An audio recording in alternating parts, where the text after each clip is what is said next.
Boa noite, amados. Sejam bem-vindos a mais um culto da Congregação Bíblica Bereia.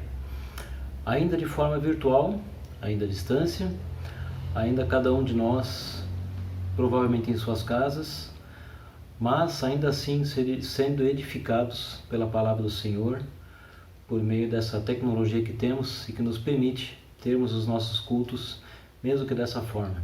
Eu gostaria de estar iniciando essa noite, lendo com vocês um capítulo que se encontra no livro de Jó, capítulo 14.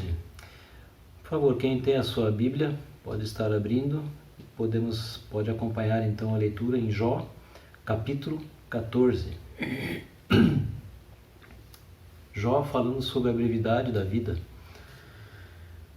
O ser humano, nascido de mulher, vive breve tempo, cheio de inquietação. Nasce como uma flor e murcha. Foge como uma sombra e não permanece. Sobre ele abres os teus olhos e me fazes entrar em juízo contigo? Quem poderá tirar coisa pura daquilo que é impuro? Ninguém. Visto que os dias do ser humano estão contados, o número dos seus meses está nas tuas mãos. Traçaste limites além dos quais não passará. Desvia dele o teu olhar, para que tenha repouso, até que, como o trabalhador, tenha prazer no seu dia. Porque há esperança para a árvore, pois mesmo cortada, voltará a brotar, e não cessarão os seus rebentos. Se as suas raízes envelhecerem na terra, e o seu tronco morrer no chão, ao cheiro das águas brotará, e dará ramos como a planta nova. Mas se alguém morre e fica prostrado, o ser humano expira, e para onde vai? Como as águas do lago evaporam, e o rio se esgota e seca, assim o ser humano se deita e não se levanta. Enquanto existirem os céus, não acordará, nem será despertado do seu sono. Até aqui, os primeiros 12 versículos desse capítulo. Creio que muitos de nós conhecem a história de Jó e a forma como Deus permitiu ou mesmo decretou o sofrimento em sua vida naquela ocasião. E ele então falava sobre a vida, sobre a brevidade da vida, sobre a fragilidade da vida humana e muitas vezes sobre as inquietações que permeiam a mente do ser humano. Ele estava em grande agonia, estava em grande sofrimento, e então ele fez essa declaração com relação à sua própria vida.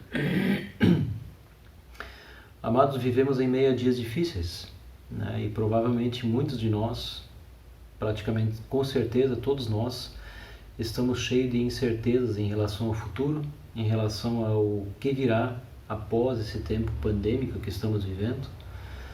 Mas precisamos estar certos de que Deus, nosso Deus, o Deus poderoso, como nós já vimos em um dos cultos passados pelo pastor Roberto, Deus é um Deus majestoso, é um Deus poderoso, é um Deus que realmente não depende da ação do ser humano para cumprir os seus propósitos.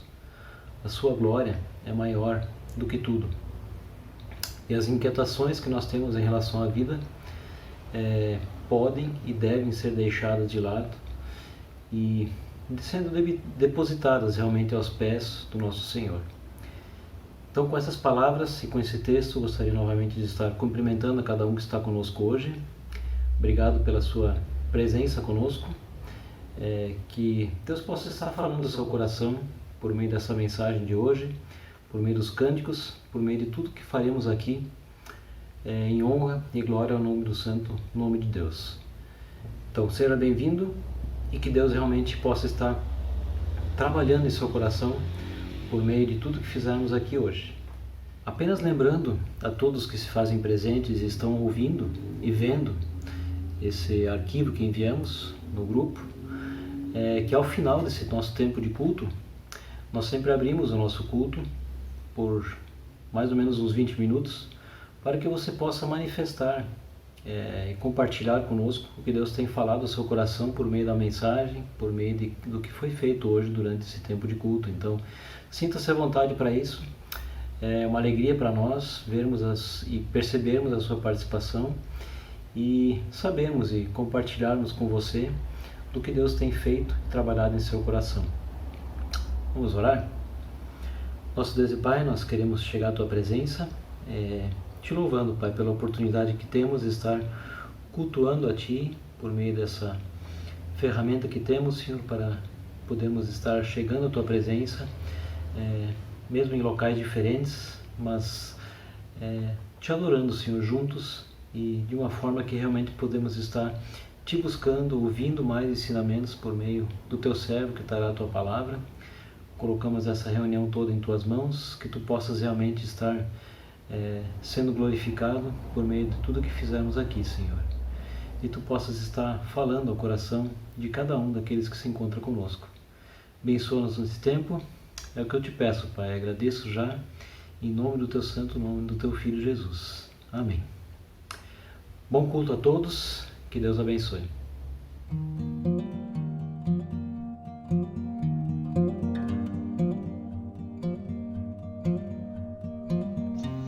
Olá, queridos, boa noite a todos. Então, estamos mais uma vez reunidos para cultuarmos nosso Deus, entoarmos louvores e adorarmos a Ele. Eu gostaria de começar esse momento de louvor pensando sobre algo que o pastor Roberto nos trouxe na semana passada. Ele nos comentou que o conhecimento de Deus ele tem sido negligenciado. Saber quem Deus é, hoje em dia, não tem tido tanta influência, tem sido um conhecimento vago, sem o poder para influenciar as nossas vidas. Mas precisamos voltar a olhar para Deus como aquele que é infinitamente sábio e infinitamente poderoso para conduzir as nossas vidas. Eu queria começar esse momento com a seguinte reflexão. O que é a graça de Deus?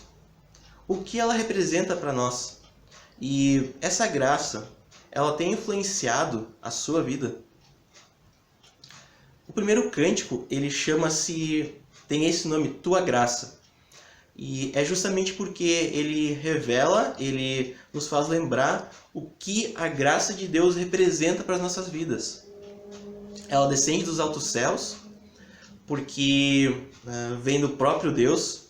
Ela representa um presente eterno, pois é a salvação eterna para todo aquele que crê em Cristo Jesus. E ela se manifesta com poder sobrenatural, porque é o próprio Espírito Santo quem nos faz reconhecer quem Deus é. E o pastor ainda comentou que Deus ele não precisa do conselho de ninguém, para entender o que fazer.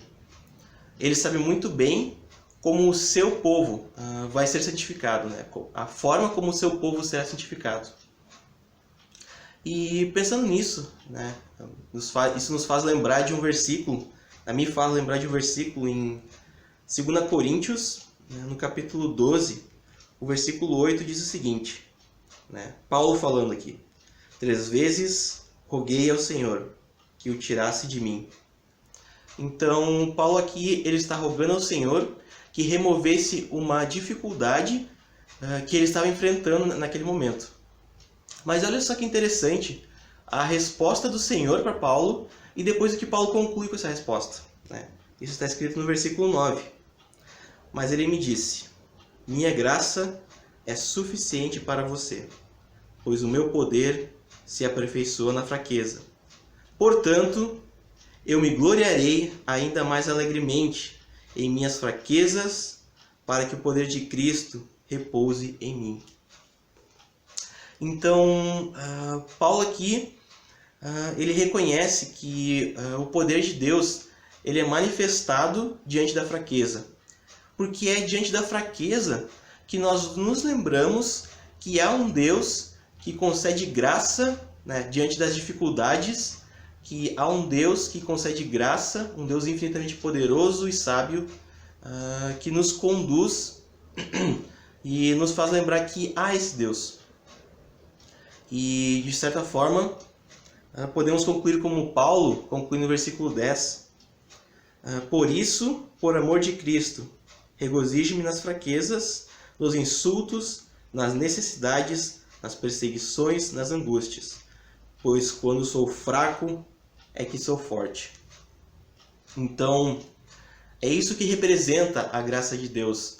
Ela nos conduz, né? Ela nos faz nos alegrar, ela traz alegria ao coração, ela nos traz força para prosseguir em meio às dificuldades, ela nos lembra que somos chamados filhos de Deus por meio do sangue de Cristo Jesus. E é isso que representa a graça de Deus, né? Ela tem o poder para influenciar toda a nossa vida. Então, louvemos a tua graça.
Como você enxerga o amor de Deus?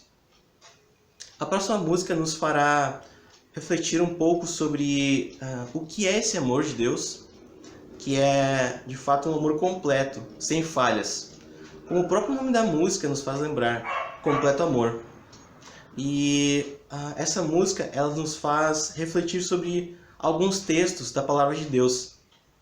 Vejam o que diz no primeiro refrão da música, na primeira estrofe da música. Mostraste tão grande amor naquela cruz, graça e vida eterna, verdade e luz. Ninguém teve maior amor, completo amor, que me redimiu, em meu lugar se entregou. E essa estrofe nos faz lembrar de um texto que se encontra em Romanos, no capítulo 5, versículo 8. E vejam o que diz lá.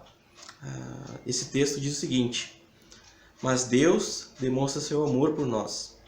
Cristo morreu em nosso favor quando ainda éramos pecadores. Então, tanto aqui no texto quanto a estrofe da música, ela nos faz lembrar de que Deus demonstrou o seu amor por nós, esse amor tão grande que foi demonstrado na cruz, quando Jesus se entregou por nós, quando ele recebeu o castigo pelos nossos pecados, ele se sacrificou por nós, para que nós pudéssemos ser redimidos, para que nós pudéssemos receber graça e vida eterna, verdade e luz. E nisso consiste o amor de Deus. E a segunda estrofe dessa música diz o seguinte: esse amor que é tão grande e transborda o nosso ser, não há nada que se compara. E nessa estrofe nós somos lembrados de outro texto da palavra de Deus, que se encontra em 1 Timóteo, no capítulo 1, os versículos 14 e 15. E olhem o que diz lá nesses versículos. Paulo afirma: contudo, a graça de nosso Senhor transbordou sobre mim, com a fé e o amor que estão em Cristo Jesus. Esta afirmação é fiel e digna de toda aceitação. Cristo Jesus veio ao mundo para salvar os pecadores, dos quais eu sou o pior. E Paulo aqui nessa passagem ele está afirmando que a graça do Senhor, juntamente com a fé e o amor de Cristo Jesus, transbordaram sobre ele. Mas por que será que Paulo pôde afirmar isso? Por que será que Paulo afirmou isso? E ele dá essa resposta no versículo seguinte, no versículo 15. Paulo se considera o pior dos pecadores. E de fato, para todos aqueles que entendem que são grandes pecadores, certamente a grande graça, grande fé e amor transbordará na vida dessa pessoa. Continuando na terceira estrofe, ela diz o seguinte: esse amor que nos constrange e transforma o nosso ser, não há nada que se compara. Nessa estrofe nós somos lembrados de outro texto que se encontra em 2 Coríntios, no capítulo 5, o versículo 14. E lá diz o seguinte: pois o amor de Cristo nos constrange, porque estamos convencidos de que um morreu por todos, logo todos morreram. Então, somos por natureza egoístas, ou seja, nós não queremos servir a Deus, mas Deus nos amou primeiro e o amor dele nos constrange, nos impulsiona a fazer aquilo que agrada a Deus, a fazer coisas que não são inerentes, não são da nossa natureza. Nós somos transformados pelo amor de Deus. Na seguinte estrofe, há um pedido, um clamor para que Deus nos mantenha firmes em seu propósito. E lá diz o seguinte: faze-me olhar para aquela cruz. Não sou capaz de andar na tua luz, mas me entrego a esse amor, completo amor. Pois a ti a minha alma se apegou. E na última estrofe diz o seguinte: e se eu alcançar a maior das profundidades, ainda assim o teu amor irá além. E se eu escalar o mais alto dos grandes montes, ainda assim o teu amor irá além. E nisso nós somos lembrados de Efésios, no capítulo 3, os versículos 17, a segunda parte do versículo 17 até o 19. E lá diz o seguinte: e oro para que, estando arraigados e alicerçados em amor, vocês possam, juntamente com todos os santos, compreender a largura, o comprimento, a altura e a profundidade, e conhecer o amor de Cristo, que excede todo conhecimento, para que vocês sejam cheios de toda a plenitude de Deus. Então, diante de todas essas afirmações sobre o amor de Deus, nós podemos concluir com segurança de que o amor dele é infinito. O amor dele excede todo entendimento. Podemos concluir que nada vai nos separar desse amor de Deus, porque ele, esse amor que veio por meio de Jesus, nos comprou. Então, como diz o versículo de Romanos 8, 38 e 39, que nada nos separará do amor de Deus. Então, que possamos louvar esse amor de Deus. Louvemos completo amor.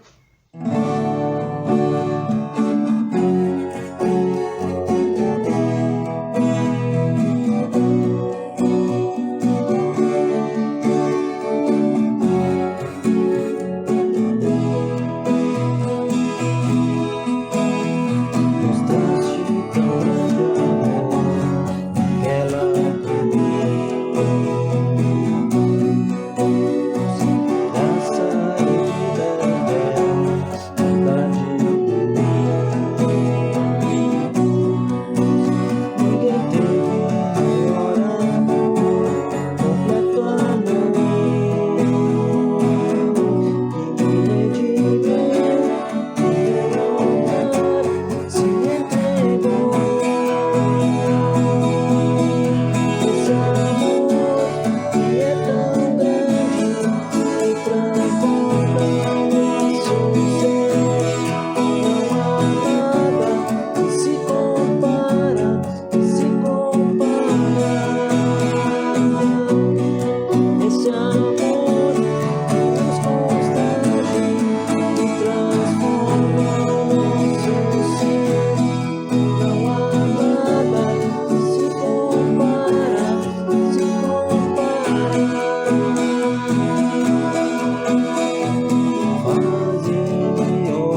causa do amor de Deus, nós somos salvos.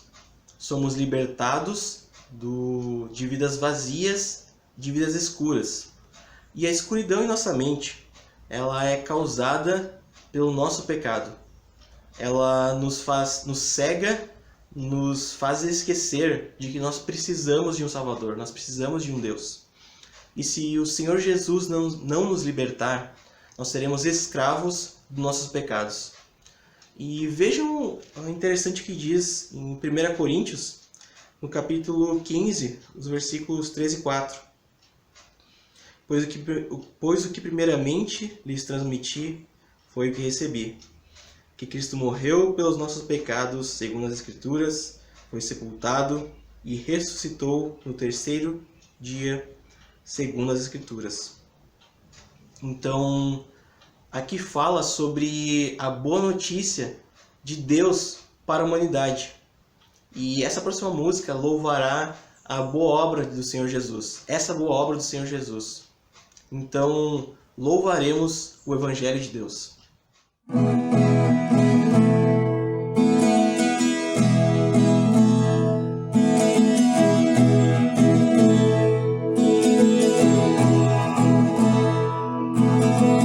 Foi salvo, liberto, foi tirado da escuridão, grandioso pra sempre, foi transformado quando teu amor chegou.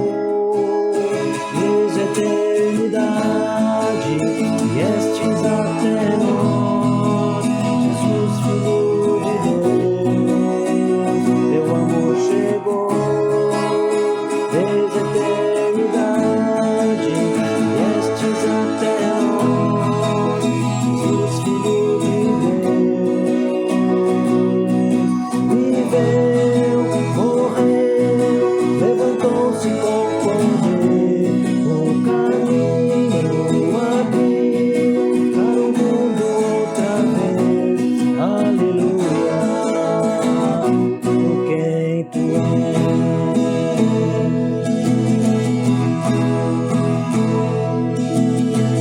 Fui salvo, liberto, fui tirado da escuridão, grandioso pra sempre, fui transformado quando teu amor chegou. Desde a eternidade, viestes até nós, Jesus, Filho de Deus, teu amor chegou. Desde a eternidade, viestes até nós, Jesus, Filho de Deus.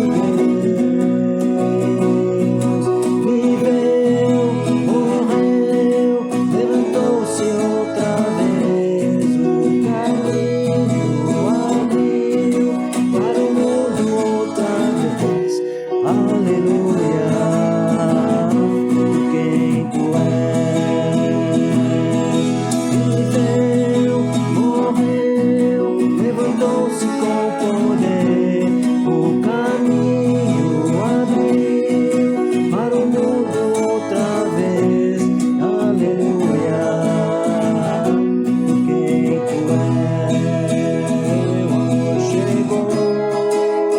Desde a eternidade, viestes até nós, Jesus, Filho de Deus. Viveu, morreu, levantou-se com poder, o caminho abriu para o mundo outra vez. Aleluia, por quem tu és.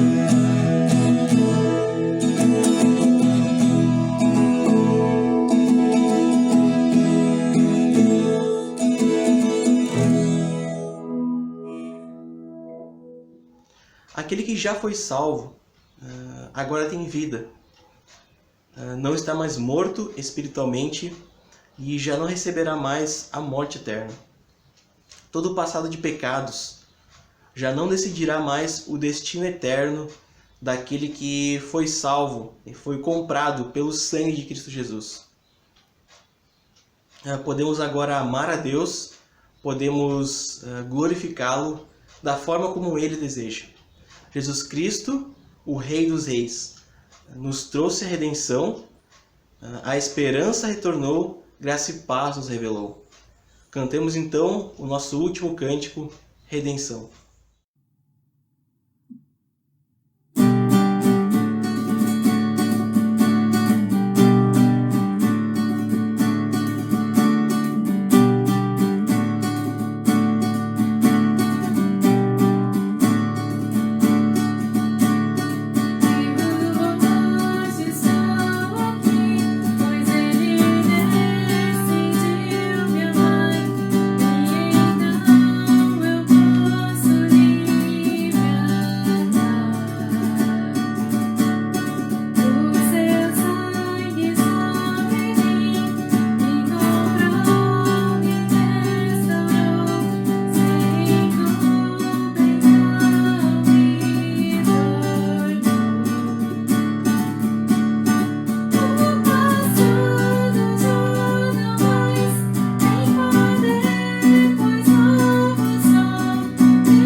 Olá a todos, sejam bem-vindos a mais um culto, mais um momento de adoração, de meditação, de entrega ao Senhor, que espero que esse início de culto, que o louvor, que esse momento de estar de joelhos diante do Senhor já tenha te preparado para mais um momento que faz parte do culto a Deus, de momento de meditar e se aprofundar um pouquinho mais na palavra do Senhor. Eu quero convidar você a estar atento ao que o Senhor tem a dizer para você e meditar junto comigo no texto que iremos trabalhar hoje. Eu e vocês já temos trabalhado alguns salmos nesses últimos meses, o Salmo 62, o Salmo 13, o Salmo 111, e com certeza para mim foi um privilégio, foi uma bênção. Eu aprendi muito através do que o Senhor tem a dizer através desse livro, que é algo realmente muito interessante, como o Senhor Deus usou homens piedosos a Ele para trabalhar questões da nossa vida, do dia a dia, de como estar diante de Deus com o coração aberto e entregar nossa vida com nossa mente e coração diante desse Deus maravilhoso. Há pouco tempo eu li de um autor dizendo que para ele o melhor livro que a gente teria de devocional do nosso momento de meditação diária na palavra do Senhor não estaria nem no Novo Testamento, mas sim no Antigo e justamente no livro de Salmos. Ele fala isso pela maneira como ele vê que os salmistas trabalham, de trabalhar várias áreas da nossa vida, de trabalhar nosso coração de maneira muito específica e muito clara, para que a gente se relacione melhor com o Senhor de maneira mais profunda. E ele vê isso como qualidades imprescindíveis de um devocional, de um momento que o relacionamento com o Senhor é tão importante. E eu concordo em vários aspectos do que ele falou, principalmente ressaltando a importância de continuarmos estudando esse livro. Eu não trabalharei nos próximos sermões, estudos neste livro ainda, estaremos trabalhando outro assunto, mas quero encorajá-los através da palavra do Senhor e principalmente deste livro.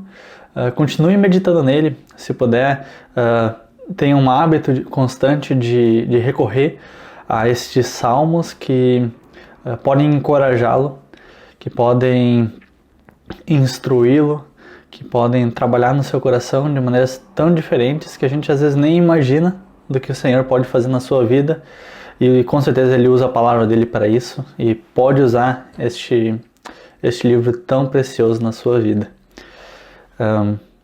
E diante disso, eu queria começar esse estudo fazendo algumas perguntas para vocês e uma afirmação bem importantes que a gente vai ver no decorrer do salmo que iremos trabalhar. A primeira é: qual deve ser a rotina de um servo de Deus? O que deve estar no seu dia a dia, nas suas tarefas, de maneira geral, no seu dia e noite? O que deve fazer parte disso? Além disso, você tem encontrado prazer e satisfação na sua leitura bíblica, no seu momento de devocional com o Senhor? Você tem encontrado satisfação e prazer nisso?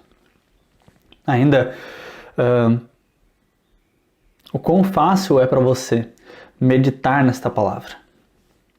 E uma outra questão, que é uma afirmação, é que se você não tem um relacionamento com o Senhor, você não entregou a sua vida a Ele, não tem a salvação através de Cristo, chegará um momento em que você não poderá mais fazer isso, em que você não poderá mais recorrer ao Senhor, você não poderá mais pedir ajuda, auxílio e graça dele, porque haverá um momento final de tudo isso. A gente vai ver no salmo que iremos trabalhar essas questões que nos preocupam, mas também que nos confrontam a se aproximar do Senhor, tanto aquele que conhece Ele como Salvador, quanto aquele que não conhece.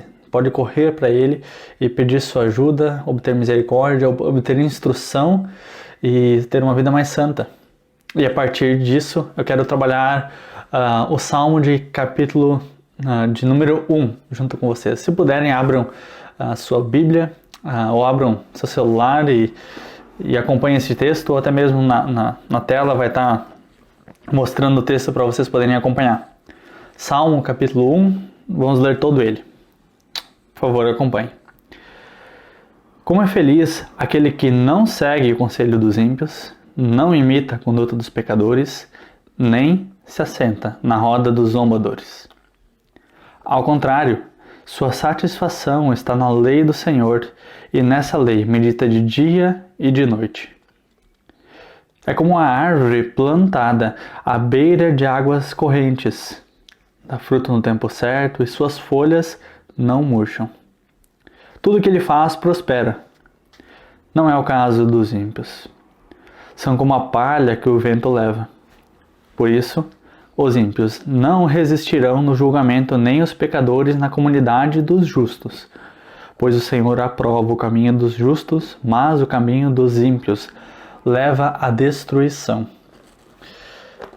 Este salmo de número 1, muitos autores consideram ele como um prefácio, uma introdução para todo o livro de Salmos. Ele nos prepara em como a gente buscar o Senhor, do que a gente deve fazer, princípios importantes para reconhecer no texto bíblico.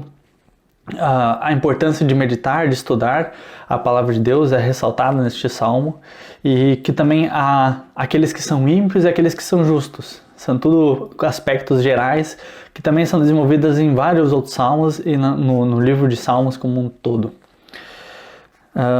Este livro não tem um autor conhecido por nós, a gente não sabe quem que escreveu, mas o Senhor certamente usou um homem para nos trazer a palavra dele, e um salmo muito profundo que certamente tem muito a nos ensinar, para que a gente possa meditar nisso e aprender aspectos tão importantes para a nossa vida, respostas que tem para aquelas perguntas que eu fiz lá no início. É um salmo que traz um salmo de sabedoria, ele é considerado um salmo didático, que traz aspectos práticos para a nossa vida, aspectos a respeito do nosso dia a dia, das nossas responsabilidades, a respeito do nosso relacionamento com o nosso Deus. E ele nos ensina e dá princípios a respeito de tudo isso. Ele começa fazendo... A gente vai olhar para o texto bíblico agora. Olhem bem ali no versículo 1 e vamos meditar um pouquinho nas palavras que o salmista usa. Salmo 1, versículo 1. Como é feliz aquele que não segue o conselho dos ímpios, não imita a conduta dos pecadores, nem se assenta na roda dos escarnecedores. Talvez você já tenha ouvido mais vezes sobre este salmo, algum estudo a respeito disso, e já tenho mencionado da progressão que é trazida aqui. Ele ressalta 3 nãos que devem ser seguidos. Primeiramente, ele fala sobre alguém que a gente não deve seguir o conselho dos ímpios. Primeiramente, alguém que não deve nem ouvir esse aconselhamento, não deve ouvir sugestões que eles dão para nós. O ímpio, os conselhos que eles dão, vão mais nos prejudicar do que nos ajudar.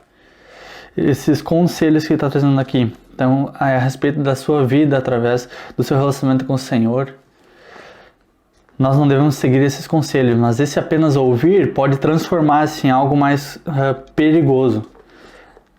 Pode se transformar em alguém que imita o conselho de tais pessoas, de pecadores, pessoas que não temem ao Senhor. E isso podem ver que é uma progressão. Aquele que apenas ouvia agora está agindo como essa pessoa. Está tendo aspectos da sua vida, das suas atitudes que são iguais àquela pessoa. Tem cada vez uma vida mais dominada por isso, não apenas está ouvindo o conselho, mas está seguindo esses conselhos, está sendo caracterizado por isso, está evidente na sua vida que você tem imitado tais pessoas, os pecadores e os ímpios aqui. E por último, a conclusão disso tudo é que você não é mais só parte de alguém que escuta, que tem alguns aspectos que são iguais, mas agora você está na roda de tais pessoas. Você se assenta junto com eles, você faz parte da sua comunidade. e como é perigoso essa progressão, que não deve ser caracterizada por nós, que nós não devemos ir nesta direção. Ele nos adverte que a felicidade se encontra em não praticar nenhuma dessas coisas. E devemos ter em mente que o mundo, que o próprio Satanás, ele quer que a gente siga os seus conselhos, que a gente imite a sua conduta de rebeldia com o Senhor, de zombar das coisas do Senhor, e a gente tem visto isso no mundo de maneira muito clara e muito contundente, que eles têm ido em direção a isso. Eles dão conselhos a todas as pessoas de que as verdades da Bíblia não são absolutas. Há coisas de interpretação, de coisas que são verdades e coisas que não são. Eles querem que a gente seja como eles, dominados pelo pecado, dominados pela imoralidade, e também que a gente zombe, seja como zombadores, faça parte, seja como eles. E a gente deve estar atento a isso, porque são os conselhos que eles dão, é a lei que eles colocam sobre nós, é o que é certo diante deles. E a palavra de Deus nos adverte para que a gente não haja desta forma, para que a gente se afaste disso, esteja à parte de tudo isso. E isso é justamente uma advertência para a santidade, que devemos ser santos. O que significa essa palavra santidade? Quando a gente diz que nosso Deus é santo, significa santidade que é estar à parte de, estar longe de, afastado de. Quando a gente diz que esse nosso Deus é santo, quer dizer que ele é parte do pecado, que ele é afastado do pecado, que dele não há pecado nem mal algum. E da mesma forma que nós devemos ser santos, a gente deve estar à parte de tudo isso. A palavra de Deus nos adverte em 1 Pedro, capítulo 1, versículo 15 e 16, diz o seguinte: Mas, assim como é santo aquele que os chamou, sejam santos vocês também em tudo o que fizerem, pois está escrito: Sejam santos porque eu sou santo. A gente deve ser santo porque o nosso Deus é assim. O nosso Deus, ele é parte do pecado. O nosso Deus, ele não tem conduta pecaminosa alguma na sua vida. Por mais que o mundo, que o próprio Satanás queiram nos atrair para próximo deles, a gente deve ter essa luta constante na nossa vida, de se afastar de tudo isso. Mas, queridos, a gente tem que ter em mente que Satanás é muito astuto na maneira que ele age. À medida que você busca o Senhor, você quer se afastar dessas coisas, mas ele é muito astuto na forma que ele nos coloca de volta em suas garras. Por mais que eu e você desejamos e vamos querer se afastar de tudo isso, ele coloca no nosso meio, no nosso dia a dia, em aspectos diversos da nossa vida. A imoralidade do mundo, o pecado do mundo, os seus conselhos. A gente tem visto cada vez a mídia nos atingindo mais com isso. Como a moralidade deste mundo perversa tem se infiltrado, querendo ou não, nas nossas casas, e nós devemos nos afastar disso. Temos que ter em mente que este mundo perverso é contra o nosso Deus, é contra o seu caráter de santidade absoluta, e nós devemos ter isso em mente para que a gente se afaste daquilo que não traz prazer e glória ao nosso Deus. Esse salmo nos adverte para que a gente tenha essa santidade, porque o nosso Deus, ele é santo. Dessa forma, o que a gente assiste, o que a gente faz como hobbies, como momentos de lazer, devem ser coisas que tragam glória a Deus e que certamente se afastem do pecado, que é algo realmente importante para nós, como crentes, como servos desse Deus. O texto ele continua dizendo que é feliz aquele que se afasta do pecado, e ele também diz que é feliz aquele que segue a lei de Deus. A gente vê ali que, como eu falei antes, o mundo nos traz vários conselhos, não quer que a gente imite ele. Satanás age da mesma forma. Ele quer que a gente siga os princípios, as leis que eles deixam para nós. Mas não é nisso que a gente vai encontrar felicidade, mas sim na lei do nosso Deus. A gente vai encontrar felicidade nele. No versículo 2 diz: ao contrário, a sua satisfação está na lei do Senhor, e nessa lei medita de dia e de noite. Para a santidade que nosso Deus quer de nós, não basta a gente se afastar do pecado. A gente precisa também ir em direção àquele que é santo, que é o nosso Deus, que é o Cristo que nos salva. Assim como este salmo tem uma instrução para aqueles que são bem-aventurados ou felizes, lá no Novo Testamento a gente também encontra várias instruções de como ser felizes ou bem-aventurados. Em Mateus 5, o próprio Jesus Cristo, ele nos traz várias advertências de como sermos bem-aventurados e felizes. A lei do Senhor, como a Bíblia como um todo, ela traz várias instruções para que a gente encontre a felicidade verdadeira em nosso Deus. A gente deve ser santo como Ele é santo, deve seguir o caminho que Ele traça para nós. Queridos, há dois caminhos aqui. A lei que o mundo deixa para nós e a lei que o Senhor deixa para nós. A gente deve decidir quais a gente vai seguir. E se a gente decide seguir a lei do nosso Deus, a gente deve seguir as diretrizes que Ele deixa para nós. Devemos estar em contato constante com a Sua palavra, para que ela possa trabalhar em nossa vida, no seu coração, no seu caráter. E este texto afirma, esse salmo afirma, que feliz é aquele que medita nessa lei. Eu não sei para vocês, mas às vezes para mim é desafiador ter como rotina e sentir aquele prazer imenso de estar na palavra do Senhor. E certamente nosso próprio coração, nosso próprio pecado, às vezes quer nos afastar da palavra dele. E isso é um conflito constante, talvez na vida do próprio crente, do próprio servo de Deus. Um autor ele disse as seguintes palavras como um encorajamento para nós. Chegar ao ponto de querer obedecer aos mandamentos de Cristo não é algo que acontece da noite para o dia. O crescimento na vida cristã, em geral, começa pela obediência, mesmo quando falta o desejo profundo. Contudo, no processo de obedecer, o seguidor de Cristo aprende a confiar que os caminhos de Cristo são de fato bons.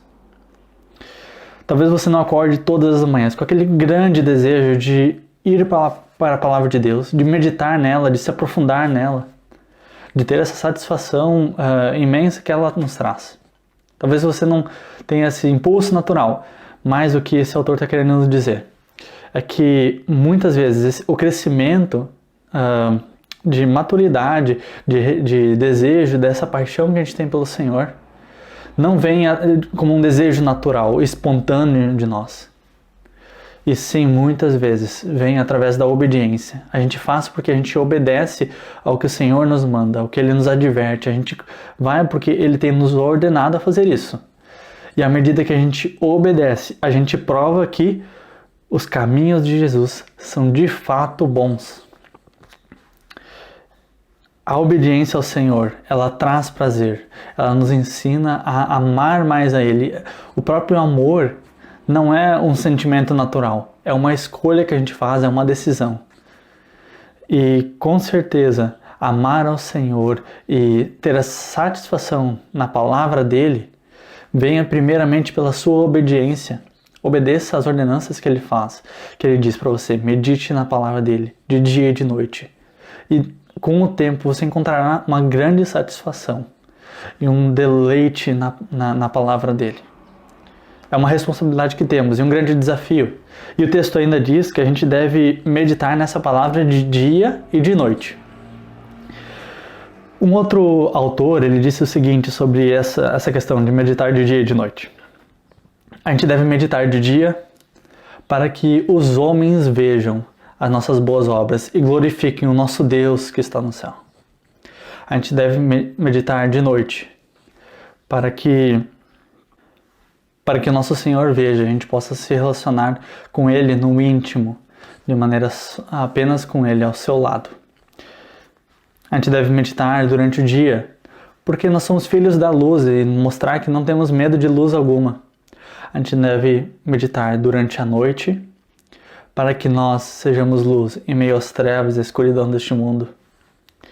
Nós devemos meditar durante o dia, porque é o momento do trabalho, da labuta, para que a gente trabalhe para o Senhor, para o nosso Deus.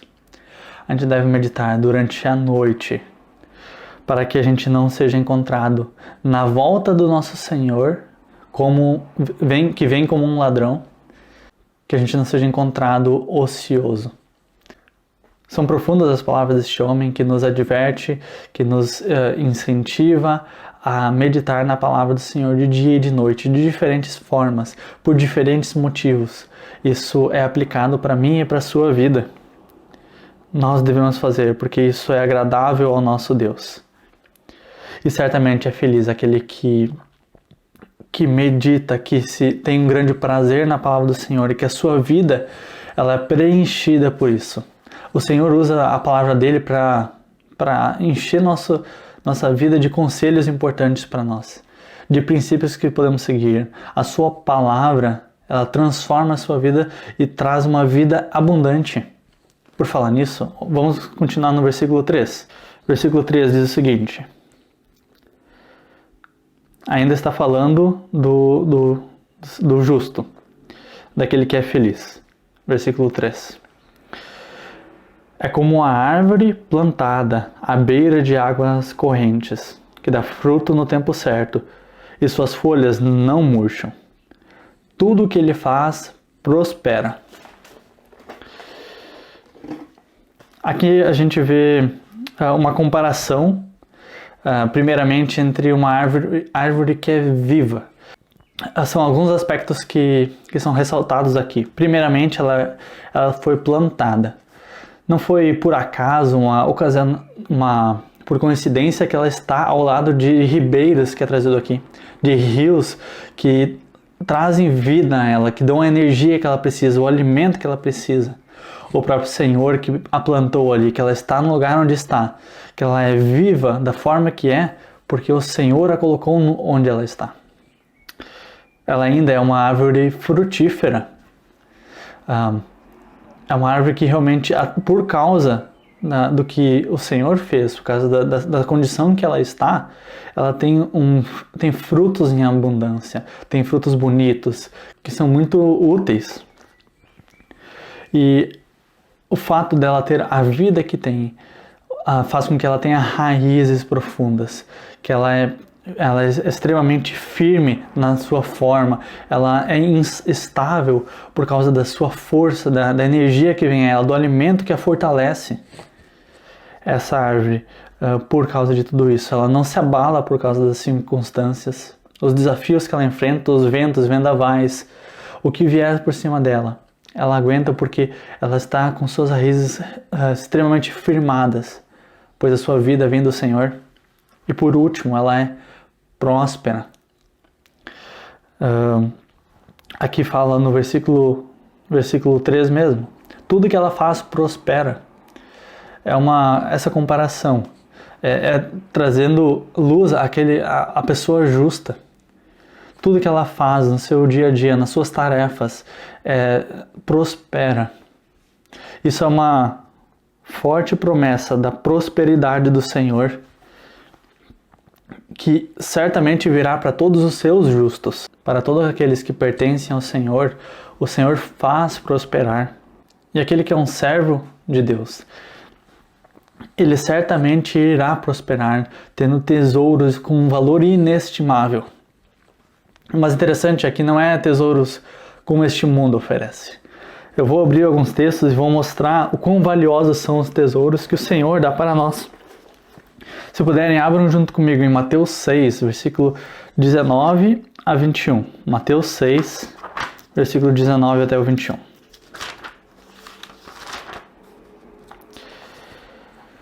Diz o seguinte: não acumulem para vocês tesouros na terra, onde a traça e a ferrugem destroem, e onde os ladrões arrombam e furtam. Mas acumulem para vocês tesouros nos céus, onde a traça e a ferrugem não destroem, e onde os ladrões não arrombam nem furtam, pois onde estiver o seu tesouro, aí também estará o seu coração. Aqui já primeiramente a gente vê que há um tesouro que tem um valor que não é passageiro, que é duradouro e que há que apenas que a traça e a ferrugem destroem, que são passageiros, que não é algo permanente na sua vida. Há esse tesouro que o Senhor oferece para nós é um tesouro de valor inestimável. Vamos agora para João, capítulo 14, versículo 27. Diz o seguinte: deixo-lhes a paz, a minha paz lhes dou. Não a dou como o mundo a dá.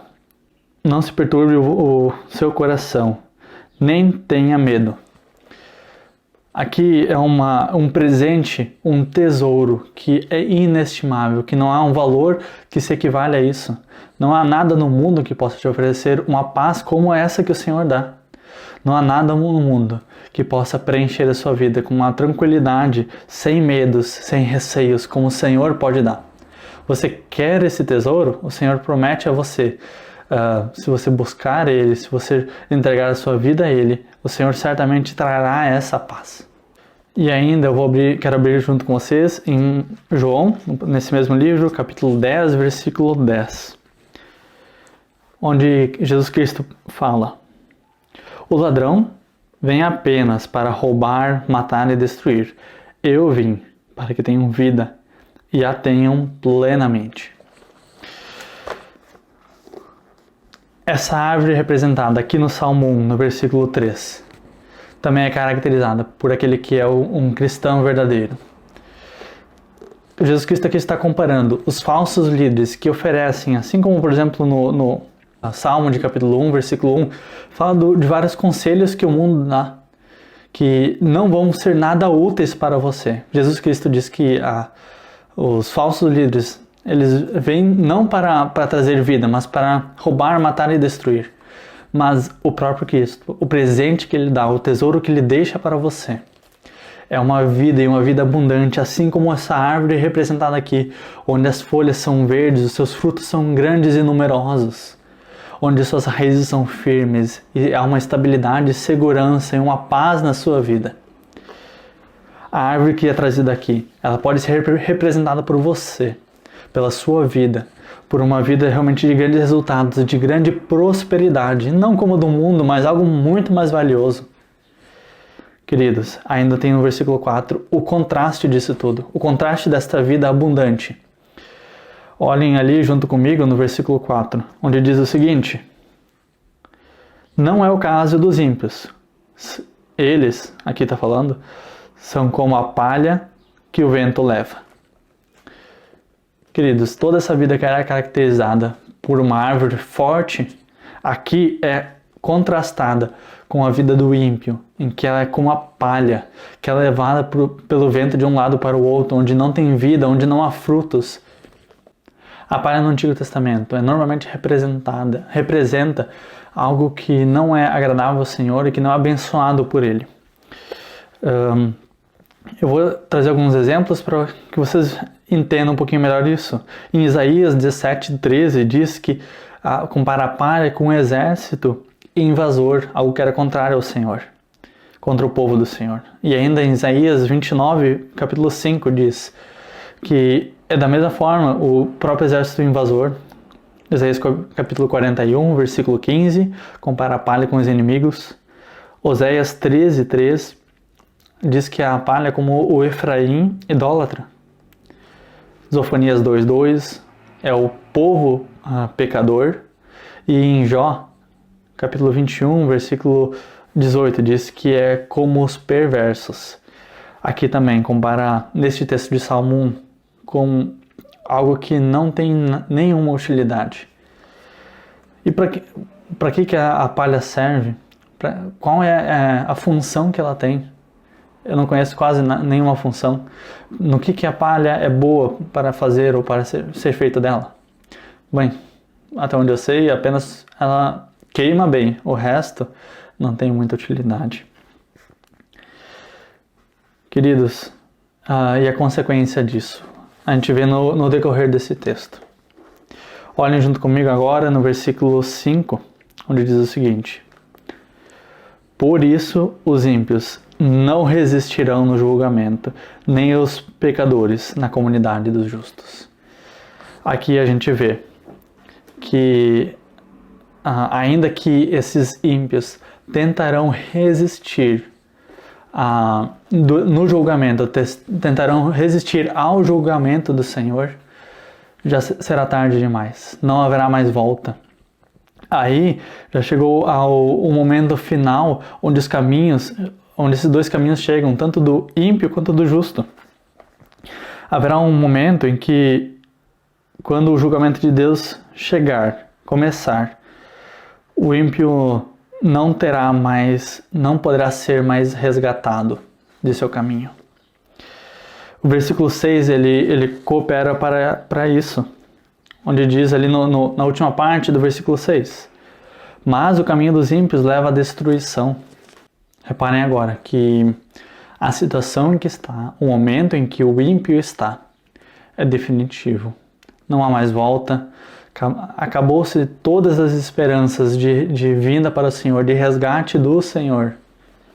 E reparem que até mesmo antes, lá no versículo 1, lembra do que o justo deveria fazer? Afastar-se de todos os ímpios, afastar-se do seu conselho, afastar-se da sua conduta, afastar-se do seu meio, da sua roda. Mas agora, no versículo 5, não são os justos que devem se afastar-se dos ímpios, mas mesmo que os ímpios queiram se aproximar dos justos. Ali diz no versículo 5, por isso os ímpios não resistirão no julgamento. E agora? Nem os pecadores na comunidade dos justos. Os próprios ímpios agora, os pecadores, não poderão mais estar junto à comunidade dos justos. Eles não vão poder mais ter comunhão, não vão poder mais se relacionar, porque o julgamento já é chegado. Queridos, isso é um grande motivo de preocupação, de temor que devemos ter. Devemos estar alertas a isso, porque chegará um momento em que não haverá mais volta. E por isso, eu gostaria de falar agora com você, que não conhece o Senhor, que não tem um relacionamento com Ele, que não tem a sua vida resgatada através do sacrifício de Jesus Cristo. Esteja atento a isso. Você, neste momento, pode colocar a sua vida diante de Deus, pedir para que Ele te resgate, para que Ele tire dessa vida, de uma vida de pecados, de uma vida de perdição, onde o rumo dele, o destino final, é a condenação, é a destruição. E a palavra de Deus afirma isso, não é apenas uma cogitação. Ela afirma categoricamente que haverá o julgamento e haverá a destruição. Este texto deve ser levado muito a sério por nós, e ele nos mostra dois caminhos diferentes. Aquele que é seguido pelos justos, onde lá no final haverá o quê? Haverá uma aprovação do Senhor, diz no versículo 6, pois o Senhor aprovará o caminho dos justos. Este chegará lá e será recompensado. A trajetória que ele seguiu, de buscar o Senhor, de meditar na palavra dele, de se afastar do pecado, será recompensada. O fato dele ter uma vida abundante que o Senhor deu a ele, o levará para esse final em que ele será aprovado pela graça de Deus. Mas também fala de um outro caminho, em que o vivido uma vida sozinha, longe do Senhor, dominada pelo pecado, caracterizada pela distância do Senhor,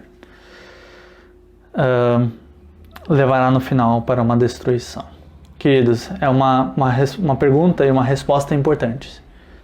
Você conhece o Deus verdadeiro como seu Salvador, como aquele que te tirou do caminho da destruição e o levou para uma vida de salvação? E o sim ou não nisso são imprescindíveis, pois chegará um momento do julgamento em que não haverá mais volta. Você não poderá mais recorrer a Deus, não poderá mais recorrer aos justos, à comunidade deles. Busque responder no seu coração para o Senhor essa questão tão importante e imprescindível. Neste texto ele faz vários contrastes. Ele contrasta o justo e o ímpio, a lei dos homens e a lei de Deus. Ele contrasta a árvore vida e a palha seca. Ele contrasta, no final, o homem aprovado e o homem que será destruído. De qual deles você faz parte? Qual caminho você tem seguido? No que a sua vida é caracterizada? Por uma vida abundante de paz, com tesouros inestimáveis? Ou por uma vida como uma palha seca, que não tem nenhuma utilidade, que não tem a vida que o Senhor dá, e no final será queimada pelo julgamento do próprio Deus? Hoje está a seu alcance buscar essa salvação. O Senhor te resgatar do seu pecado, da sua vida. Mas haverá um momento final para tudo isso. Esse é o confronto que eu trago para você, que não conhece o Senhor. E ainda eu queria encorajar aqueles que conhecem esse Deus, que já têm essa salvação, a buscarem a santidade que esse texto nos pede, que esse texto nos adverte. E para isso eu queria olhar lá para o versículo 1, junto com vocês, onde eu vou ler ele novamente. Como é feliz aquele que não segue o conselho dos ímpios, não imita a conduta dos pecadores, nem se assenta na roda dos zombadores. Aqui, à medida que ele pede para que não façamos, eu gostaria de encorajar vocês ao que vocês devem fazer. Além de não seguir o conselho dos ímpios, eu sugiro que siga o conselho da palavra do Senhor. Busque nela princípios para a sua vida. Busque nela diretrizes que a palavra de Deus dá, da maneira que você deve fazer as suas decisões, da maneira que você deve viver seu dia, da maneira das escolhas que você faz. Busque nela as advertências que você encontra através da palavra dele. E ainda busque sobre as exortações que ela tem para você. No que a palavra de Deus quer confrontá-lo? Ela quer que você mude, que você deixe de fazer. Busque nela as respostas para tudo isso. Busque os conselhos que a palavra do Senhor tem para você. E além disso, busque imitar a conduta de Cristo. Busque ser como Ele, santo como Ele era, longe do pecado como Ele era. Amar como Ele amou a tantas pessoas de forma tão abundante. Busque servir a Deus como Ele servia. Siga o exemplo que Ele deu. Imita Ele. Ainda, gostaria de encorajar você a não apenas não ser como os zombadores, mas seja como um verdadeiro servo de Deus, que o honre fielmente, busque Ele de todo o coração. É um grande privilégio que o Senhor dá para nós, de poder meditar na sua palavra e aprender através deste texto tão profundo e que tem muito a nos ensinar. Certamente poderíamos falar tantas outras aplicações, tantas outras verdades sobre a palavra do Senhor apenas neste salmo. Eu espero que vocês lembrem disso, gravem sobre a importância de você viver segundo o caminho do Senhor, buscá-lo e honrá-lo através dessas verdades. Queridos, a palavra do Senhor ela é maravilhosa e você tem o privilégio de meditar de dia e de noite. Lembre do que aquele autor que eu mencionei falou para nós, que você viva durante o dia, honrando e com boas obras para que glorifiquem o nosso Pai que está no céu. De forma que você se relacione de maneira íntima com o seu Deus que te resgatou do pecado. Que você possa meditar na palavra de Deus durante o dia. Para que a luz do Senhor brilhe sobre você. E que você possa meditar durante a noite para que você seja luz para um mundo em trevas, um mundo que está perdido e que precisa desesperadamente do nosso Deus. Que você possa meditar na palavra de Deus durante o dia, para que você trabalhe, labute fielmente ao nosso Senhor e nosso Deus. E ainda que você possa meditar na palavra de Deus durante a noite, para que quando nosso Senhor voltar, quando Ele chegar na volta de Cristo, você tenha uma paz e uma tranquilidade, sabendo que você será aprovado por esse Deus que te salvou, pela graça, misericórdia e bondade dele, através do sangue do nosso Senhor e Salvador Jesus Cristo. Queridos, são verdades tão importantes que nos lembram do privilégio que temos de estar diante dele, de cultuarmos a ele. Agradeço a cada um de vocês pela sua presença. Vou terminar orando e entregando este final de culto ao nosso Deus. Pai, obrigado pelo privilégio que temos de estarmos diante do Senhor, meditarmos na Tua Palavra. Peço que continue nos instruindo através da Tua lei que Tu entregou a nós e que nós temos a grande responsabilidade de estarmos diante dela de dia e de noite para sermos transformados por Ti, trabalhados nossa vida por Ti. Pai querido, eu agradeço até mesmo pela oportunidade que temos de estarmos aqui, cultuando a Ti através de uma plataforma online, que talvez há anos atrás não seria possível, mas o Senhor possibilitou isso e permitiu que nós continuássemos diante do Senhor como Tua igreja, como Teus servos, como uma família que o Senhor constituiu. Pai, ajude-nos a amar uns aos outros através do que o Senhor tem permitido que a gente faça aqui, como Tua igreja, como Teu povo, como aqueles que Te representam neste mundo. Pai, eu sei que é um privilégio que temos de fazermos parte disso, de sermos resgatados pelo Senhor. Peço que trabalhe na vida de cada um que ouviu este estudo, participou deste culto e que saiam com uma vida transformada daqui. Por isso que eu peço em Teu santo nome. Amém. Queridos, muito obrigado. Obrigado pela sua presença, por estar junto conosco neste culto, neste momento de adoração ao nosso Deus. Gostaria de encorajá-lo durante essa semana, medite nessas palavras, por mais que não haverá mais estudos e pregações a respeito deste livro tão precioso que é os Salmos, encorajo você. Medite nele, busque nele sabedoria para a sua vida, busque se deleitar e se aprofundar na palavra de Deus por obediência, mas também tendo em vista que você com certeza terá plena satisfação no Senhor. Eu mencionei lá no início uma pergunta. Qual deve ser a rotina de um crente, de um servo do Senhor? E gostaria de responder de duas formas. Primeiramente, lembrando do que o versículo 1 nos adverte. Se esteja à parte do pecado. Se afaste dele em tudo que você puder, com todas as forças que você tem. Se afaste do que desagrada ao nosso Deus. E uma segunda parte que deve estar presente na rotina de todo servo do Senhor é buscar se satisfazer e se deleitar na palavra dele. Essas duas coisas devem caracterizar a sua vida, devem fazer você diferente do mundo e devem fazer você próximo do nosso Deus, tá bem? Eu agradeço novamente pela sua presença, espero que tenha um bom final de domingo e que a palavra do Senhor continue com você durante toda a sua semana e você possa meditar nela, tá bem? Um grande abraço, até mais.